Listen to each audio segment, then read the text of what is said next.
membentangkan tentang occupational safety and health issues dalam bengkel foundry.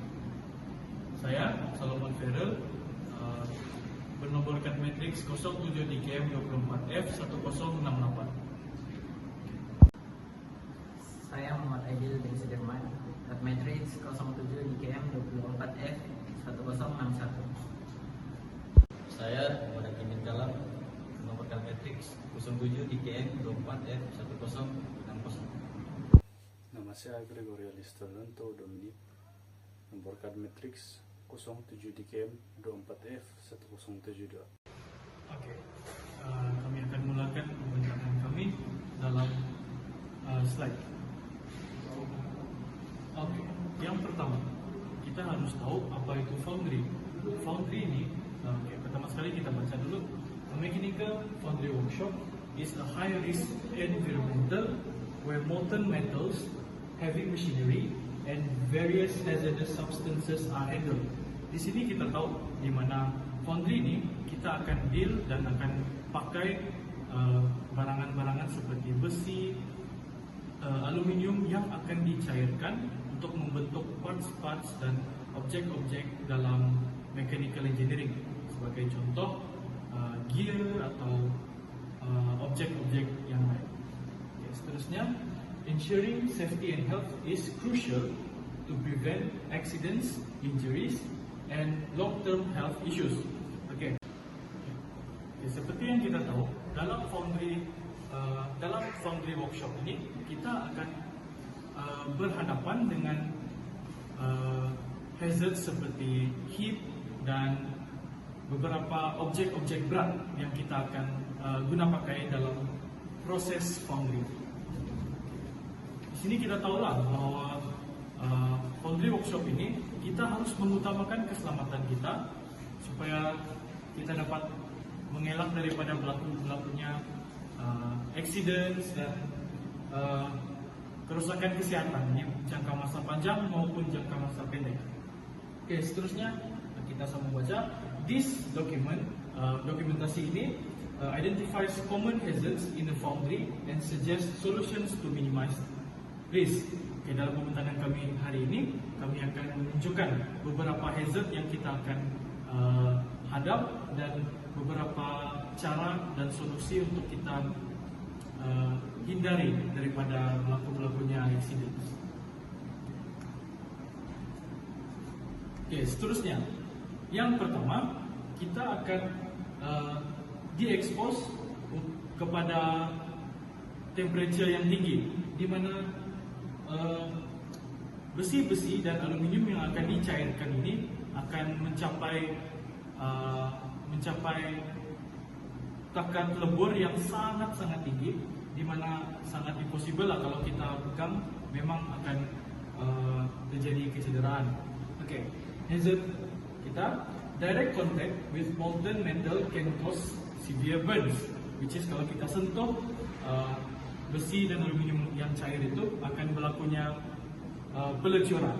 Okay, seterusnya, heat stress and dehydration can occur to prolonged exposure to high temperatures, di mana kita akan mengalami dehidrasi dan juga heat stress, dan di mana semasa kita handle benda-benda panas ni lah. Seterusnya, sparks and hot metal splashes can cause eye injuries, di mana besi dan aluminium yang kita leburkan tadi, ada masa di mana besi itu dia boleh keluarkan spark, di mana dia akan pop gitu. Jadi kalau kita tidak pakai proper equipment akan menjadi sangat bahayalah. Mata kita pun boleh rosak kalau terkena. Okey, hazard tadi mesti ada solusi dia. Okay, yang pertama, workers should wear heat-resistant gloves, face shields, aprons, and full body suits to protect against burn. Di mana equipment yang penting kita harus pakai seperti gloves dan cermin mata, goggle keselamatan dan apron untuk mengelak kita daripada tersentuh dan terkontak besi-besi dan aluminium yang dipanaskan tadi. Okay, seterusnya, ensure the workshop has proper ventilation, cooling fans, and hydration stations to Saya akan membentang tentang slide saya, yaitu inhalation of toxic fumes and dust. Seperti yang kita tahu, bengkel foundry melibatkan pencairan besi dan penggunaan pasir.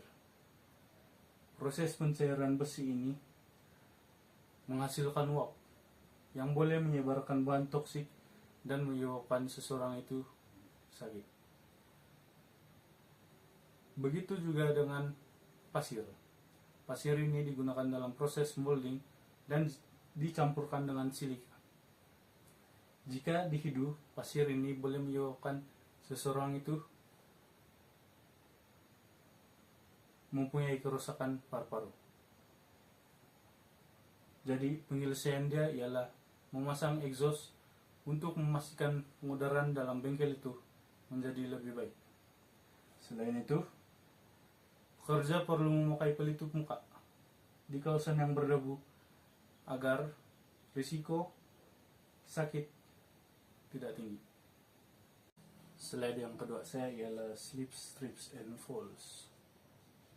Hazard ini berlaku apabila berlakunya tumpahan cair di atas permukaan dan menyebabkan permukaan tersebut licin. Hazard ini juga berlaku apabila kawasan tersebut tidak dibersihkan dan lantai yang tidak rata. Kawasan yang gelap juga adalah salah satu hazard ini berlaku. Jadi jalan penyelesaian dia ialah kita haruslah memasang cat anti-licin untuk mengurangkan risiko tergelincir. Selain itu, kita juga perlu memastikan pekerja selalu membersihkan tempat kerja mereka agar tempat kerja mereka bebas daripada tumpahan besi atau logam. Begitu juga dengan kawasan yang gelap. Kawasan gelap juga perlu dipasang dengan lampu agar kawasan tersebut jelas dan terang. Itu saja. Seterusnya, saya akan menerangkan tentang bunyi bising dan getaran semasa melakukan pemisinan. Terdapat dua hazard dalam melakukan pemisinan, yaitu chronologic exposed to high noise level from machinery can lead to hearing loss. Ini bermaksud apabila kita melakukan sebarang aktiviti dalam mesin, dia akan menyebabkan bunyi yang bising dan juga getaran yang boleh membuat kita tidak nyaman. Kedua ialah vibration from handles, tools, and machinery can cause hand-arm vibration syndrome. Ini adalah mesin yang mempunyai getaran yang kuat akan menyebabkan pergelangan tangan kita akan menjadi bergetar. Dan penyelesaiannya ada 3, yaitu kita harus memakai protective earplug when working in noisy. Itu maksud kita perlulah memakai pelindungan telinga agar telinga kita terhindar daripada bunyi-bunyi bising dan juga getaran. Seterusnya yaitu regularly replace the noise part of machine to reduce excessive sound. Kita harus menukar parts peralatan supaya semasa kita melakukan aktiviti di mesin, kita akan dapat pengurangan pada getaran tersebut. Yang terakhir adalah gunakan anti-vibration gloves and tools to reduce vibration. Kita perlu menggunakan peralatan ataupun glove anti getaran supaya dapat mengurangi getaran tersebut. Seterusnya adalah pengendalian manual dan juga risiko organik. Terdapat 3 hazard dan juga 3 penyelesaian. Hazard yang pertama ialah lifting heavy object without proper technique can cause back injury. apabila kita mengangkat barang yang berat, kita akan mendapat risiko yaitu di pinggang yang boleh menyebabkan sakit pinggang. Yang kedua ialah repetitive movement can lead to musculoskeletal disorders. Dan yang ketiga ialah poor posture and chronological standing can cause fatigue and discomfort. Apabila kita mengangkat barang yang berat dalam keadaan badan kita yang tidak sesuai, itu juga boleh menyebabkan kita akan sakit badan dan juga boleh menyebabkan risiko yang tinggi lagi. Dan penyelesaiannya ialah use hoist of forklifts to move heavy material instead of manual lifting. Jadi seperti apabila kita mengangkat barang yang berat, kita perlu menggunakan seperti troli ataupun menggunakan peralatan yang sesuai. Yang kedua ialah teach works progress lifting techniques to reduce stress on the body. Dan yang ketiga ialah implement job repetition schedules to reduce strain on the body. Penyelesaian yang kita boleh buat adalah pastikan gergaji ada pelindung bilanya, butang berhenti kecemasan, dan peranti anti tendangan balik. Selain itu, kita juga perlu melatih pekerja atau pelajar yang membuat proyek dan mewajibkan mereka menggunakan sarung tangan dan cermin mata keselamatan. Seterusnya, saya akan menerangkan tentang grinding hazard. Selepas kita memotong proyek, kita akan menggunakan grinding untuk membuat finishing.